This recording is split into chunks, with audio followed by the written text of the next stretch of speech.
أما بعد بالله من الشيطان الرجيم بسم الله الرحمن الرحيم.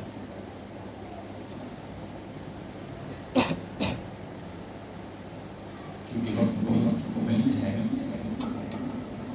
تقریباً 17 منٹ رہتے ہیں نماز سے پہلے چند باتیں ہوں گی، اس کے بعد دعا ہوگی. مغرب کی نماز کے بعد آپ لوگوں کے لیے لنگر کا اہتمام کیا گیا. تو تمام حضرات نوش کر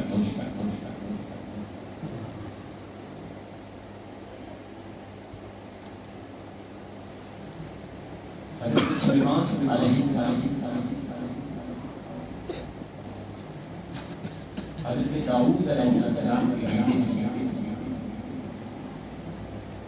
اور ایک دلیل القدر اللہ کے نبی پیغمبر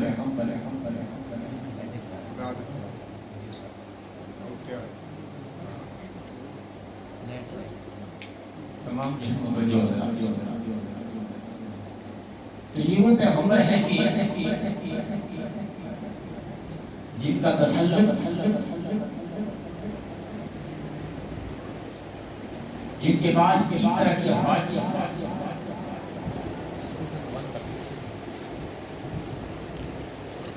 آپ کی افواج میں جنات بھی تھے اور پرندے بھی تھے اور انسان بھی تھے.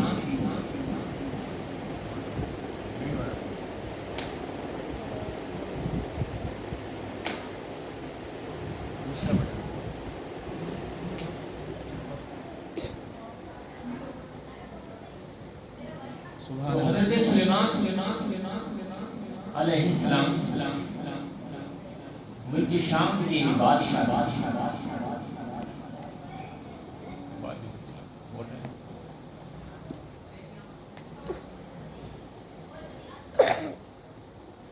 ملک شام سے 1500 کلومیٹر کے فاصلے پر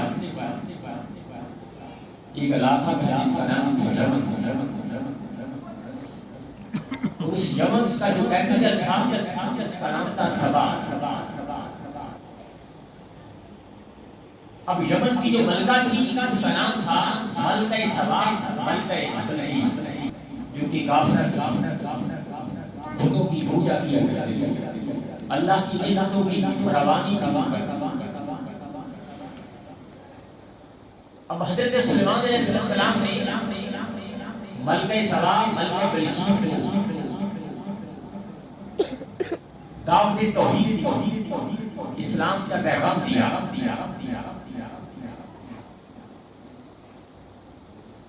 ملکہ بلقیس اس نے سوچا کہ میں دیکھتی ہوں کہ یہ بادشاہ ہے یا اللہ کے نبی ہے. اس نے اپنی کچھ قاصدین کو بھیجا، کچھ تحائف دے گئے. جب ملکہ سبا کے قاصد یہ ہیں وہ تحائف لے کر آئے تو آپ نے ان کو واپس مانگا. ملکہ بلقیس سمجھ گئی وہ بادشاہ نہیں ہے، اللہ کے نبی ہے. ملکہ بلقیس نے خط لکھا کہ حضور میں آپ کی بارگاہ میں حاضر خدمت ہو رہی ہے. ملکہ سبا بلقیس حضرت سلیمان علیہ السلام کی بارگاہ میں ان کے یمن سبا سے فلسطین بیت المقدس کے اندر آ رہے ہیں. آپ کا جو محل تھا اس محل کی اوپر جو فرش تھا بلور کا فرش تھا، اس کے نیچے نہر رواں پانی رواں. اب ملکہ بلقیس آپ کے پاس آ رہی ہے تو آپ نے چاہا کہ اس کے آنے سے قبل اس کا جو بیش بہا تخت ہے وہ میرے پاس پہنچے. آپ نے اپنے درباریوں کو اکٹھا کیا، فرمایا کہ یا ایھا الملأ ایکم یہدی بالشہاب قبل ان یہدونی مسلمین. اس سے پہلے کہ وہ فرما بردار ہو کر میری بارگاہ میں آ جائے، اے میرے درباریوں یہ بتاؤ تم میں سے کون ہے اس کا بے بہا وزنی تخت جو ہے اس کے آنے سے پہلے میرے پاس ہے. آپ کے درباریوں میں سے ایک جن اٹھا اور وہ جن کہنے لگا یا حضور قال عفریت من الجن. جن کہنے لگا یہ جنوں کا سردار ایک حاوی ہے بھی کس کا جن ہے. اس نے کہا کہ حضور میں وہ تخت لوں گا قبل ان تقوم من مقامی. آپ مافن کو برخاست کریں وہ میں تخت آپ کی بارگاہ میں حاضر کر دوں.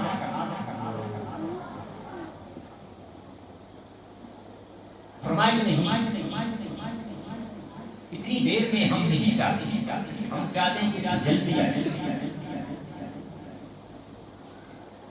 اس کے بعد انسانوں میں سے ایک شخص اٹھا. اب بعض حضرات اس کو حضرت خضر بھی بولتے ہیں لیکن جو زیادہ مستند ہے آسف بن برخا آپ کا وزیر وہ اٹھا اور آ کر عرض کرنے لگا کہ حضور میں اس تخت کو لاؤں گا. اب قرآن مجید فرقان حمید کی آیت مبارکہ آپ ذرا اس پر غور کریں، اسی کے اندر سب کچھ ہے. یہ آج کی آخری کا نچوڑ ہے. آپ امتی نے کیا کیا؟ قال الذی عنده علم من الکتاب.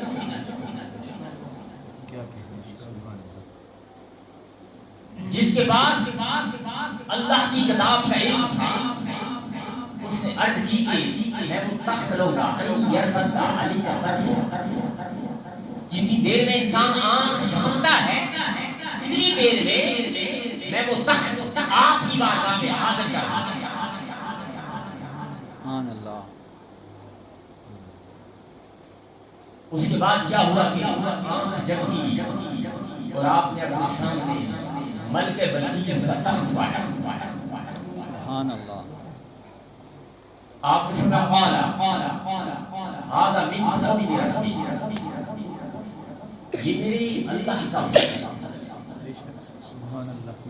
اب دوستان محترم اس آیت کریمہ کو لیں، اس کے اندر جو نقاط چھپے ہوئے ہیں، جو پہلو ہیں وہ غور کریں. بے شک. اب آپ کے غلام نے کیا عرض کی؟ قال الذی عنده علم من الکتاب، کہ میں وہ تخت لاؤں گا. اب یہ کون کہہ رہا ہے؟ قرآن فرمایا کہ جس کے پاس اللہ کی کتاب کا علم تھا. اب یہاں پر ایک نقطہ یہ ہے کہ جب جن نے عرض کی تو آپ اس جن کو بھی حکم دے سکتے، لیکن آپ نے انتخاب کس کا کیا؟ انسان کا کیا. کیونکہ آپ جانتے تھے امت مصطفی میں قرب قیامت وہ لوگ آئیں گے کہ جو اللہ کی کلام پر یقین نہیں کریں گے لیکن جنات پر یقین کریں گے، جادو ٹونا پر یقین کریں گے، ان کو طاقتور سمجھیں گے. اس لیے آپ نے اس کو مسترد کر دیا، اس کو ریجیکٹ کر دیا. اب وہ شخص جس کے پاس کتاب کا علم ہے اور وہ کتاب جو کہ صحیفہ سلیمان ہے، جو کہ صحیفہ ہے سلیمان ہے یا زبور داؤد ہے، وہ کتاب جس کے پاس اس کتاب کا علم ہے اس کی طاقت کا عالم یہ ہے کہ این جرکندہ علی کا طرف آنکھ چکے اور 1500 میل کے فاصلے سے جبر سے وہ آصف بن برکھا فلسطین بیت المقدس میں بجا جس کے پاس کتاب کا علم ہے. تو دوستو جس کے پاس کتاب کا علم ہے اس نے طاقت کا یہ عالم ہے. اور جن کے پاس کتاب مبین قرآن مجید فرقان حمید کا علم ہو اس کی طاقت کا عالم کیا ہوگا، اس کا مقام و مرتبہ کیا ہوگا. اگر حضور حضرت سلیمان آپ کے غلام امتی جس کے پاس کتاب کا علم تھا اس کی طاقت کا یہ عالم ہے، پھر میرے حضور کے غلاموں کا کیا مقام ہوگا؟ اور پھر میرے حضور، میرے سرکار امت خطرہ تاجدار انبیاء، آپ کے غلام جن کا آج ہم یہاں پر جن کی محفل کا انعقاد کر رہے ہیں، عبد القادر جیلانی، ان کا مقام کیا ہوگا؟ سبحان اللہ، سبحان ان کا مقام کیا ہوگا؟ اللہ، بے شک، دوسرا نقطہ، اب یہ کرامت سرزد ہوئی اللہ کی بندہ سے، آپ نے یہ نہیں فرمایا کہ تیرا بڑا کمال ہے، تیرا بڑا مقام ہے، جس طرح آج ہمارے ہاں ہو گیا ہے کہ ہم کیا کرتے ہیں، کسی پیر کے پاس جائیں، وہ دعا کر دیں کہ بیٹا ہوگا، اگر بیٹا ہو جائے تو ہم لینے لگائیں، اس پیر کو اتنا اٹھا لیتے ہیں کہ اس کو پھر ہم پیغمبر بنا دیتے ہیں، اس کی پھر ہمیشہ سے دکان چمک جاتی ہے۔ ہمارے ہاں یہی ہے، دکانیں پیروں کی چمکانے والے کون ہیں؟ ہم ہیں، اور سب جو حالات اکثر میں کہتا ہوں، کیا حضرت مولا علی نے کبھی اپنے آپ کو پیر کہا؟ امام حسن آپ نے کبھی اپنے آپ کو پیر کہا؟ امام حسین آپ نے کبھی اپنے آپ کو پیر کہا؟ آج ہر شخص جس کو شریعت کے دو لفظ آتے ہیں وہ اپنے آپ کو پیر کروانا شروع کر دیتا ہے۔ آپ نے یہ نہیں کہا کہ میرے غلام تیرے اندر بڑا کمال ہے، بلکہ کیا فرمایا؟ قرآن کیا کہتا ہے؟ سورہ نمل، ھذا من فضل ربی، سبحان اللہ، اس کی نسبت کہاں کی؟ اپنے رب کی طرف، فرمایا کہ یہ میرے رب کا فضل ہے، یہ میرے رب کا کمال ہے، یہ میرے رب کی طاقت ہے جو اس نے تجھے عطا کی، جو اس نے تجھے۔ تو دوستان محترم، قرآن مجید سورہ نمل ہمیں یہ جو واقعہ بیان کر رہے ہیں، آنے والے لوگوں کو یہ بتانا چاہتا ہے کہ ایک تو ہمیشہ اللہ کی کتاب پر آپ اور کتاب کو، اللہ کی کتاب کو اپنا منبع و محور، اپنا مرکز سمجھے، تو پھر کیا ہوگا؟ میرے آقا نے کیا فرمایا کہ میرے غلاموں، میں آپ کے اندر دو چیزیں چھوڑے جا رہا ہوں، وہ کتاب، میری اہل بیت طہار اور میری کتاب اللہ، میری کتاب اللہ کی کتاب، اس کو اگر آپ مضبوطی سے تھامے رکھو کبھی گھبرا نہیں۔ ہم نے اہل بیت طہار کا دامن بھی چھوڑ دیا اور قرآن کو بھی پس پش ڈالا، ایسے ہی ہے، قرآن کو بھی ہم نے چھوڑ دیا، قرآن کی چند آیات ہمیں آتی ہیں، صرف سورہ یاسین، سورہ فاتحہ جو مطلب کی آیات ہوتی ہیں، اس کے علاوہ پورے قرآن کو ہم نہ سمجھتے ہیں، نہ سمجھنے کا گوارا ہم ہے۔ دوستو، قرآن مجید جو سٹوریز بیان کرتا ہے، جو پہلے لوگوں کے واقعات بیان کرتا ہے، آگے والے لوگوں کے لیے ایک نصیحت، اس میں ایک سبق ہوا کرتا ہے۔ تو دوستان محترم، آج کی جو محفل ہے، حضور سیدنا غوث اعظم آپ کی ولادت 471 ہجری 11 ربیع الثانی ایران کے شہر گیلان کے نام آپ کی ولادت ہوئی، اور 561 ہجری 11 ربیع الاول آپ کا وصال ہے۔ ٹوٹل آپ کی جو عمر ہے وہ ہے 99 سال، 99۔ تو آپ نے 4 شادیاں کی اور آپ کی جو اولادیں بعد ہیں، تو ان میں سے آپ کے 52 بیٹے اور 47 جو ہیں آپ کی بیٹیاں۔